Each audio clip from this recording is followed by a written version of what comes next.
அன்பார்ந்த நண்பர்களே, பெரியோர்களே, வணக்கம். சமீபத்திலே நடந்த நிகழ்வு ஒன்று நம்ம எல்லாம் கோவையை நோக்கி திருப்பி இருக்கிறது என்று சொன்னால் அது மிகையல்ல. காரணம், நீண்ட காலத்துக்கு முன்பாக மத்தியிலே மொரார்ஜி தேசாய் அவர்கள் ஜனதா கட்சி ஆட்சியின் பிரதமராக இருந்தபோது கோவையிலே ஒரு மாநாடு நடத்தி அந்த மாநாட்டின் முடிவுக்கு பின்னால் அவருடைய ஆட்சியும் கட்சியும் இரண்டுமே வீண் போனது, கரைந்து போனது எல்லோருக்கும் தெரியும்.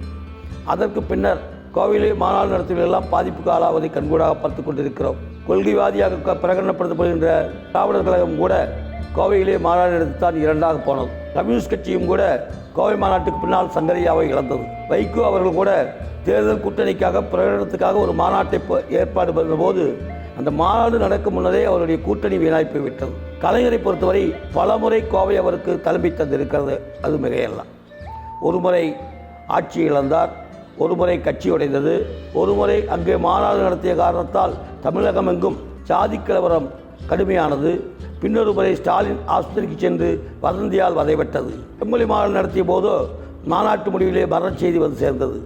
இப்படி இருந்த கோவையிலே தற்போது ஸ்டாலின் அவர்கள் பாராளுமன்ற தேர்தல் வெற்றியை கொண்டாடுவதற்காக ஒரு பிரகடனப்படுத்துவதற்காக ஒரு பெருமையான நிகழ்ச்சியை நடத்தி முடித்து அடுத்த நாளே கள்ளச்சாராயம் கள்ளக்குறிச்சியில் உருவாகிவிட்டது. தமிழகமும் வேதனை தலைவிரித்தாடுகிறது. மரணத்தின் எண்ணிக்கை எண்ண முடியாத அளவுக்கு மரணத்தின் எண்ணிக்கை வளர்ந்து கொண்டிருக்கிறது. இதற்கெல்லாம் காரணம் இது கோவையினுடைய பொதுவான விதி என்று சிலர் சொல்லுவார்கள், கோவைக்கு ராசி இல்லை என்று சிலர் சொல்லுவார்கள், அல்லது இதுதான் சென்டிமெண்ட் என்று சொல்லுவார்கள். அதெல்லாம் கிடையாது. இது காக்காய்க்கு வர பணமரம் முழந்த கதை, இதை போய் பேசுவீர்களே என்று சிலர் சொல்வது உண்டு. ஆனால் இது அப்படி அல்ல. கோவை என்பது தமிழகத்தின் தலைமை இடமாக இருக்கிற காரணத்தால் மேற்கு தொடர்ச்சி மலைக்கு கீழாக தமிழகத்தின் மேற்கு எல்லையாக வலிமையான இடத்திலே அமர்ந்திருக்கிற காரணத்தால் அது தலைமையகமாக செயல்பட வேண்டும் என்பது விதி.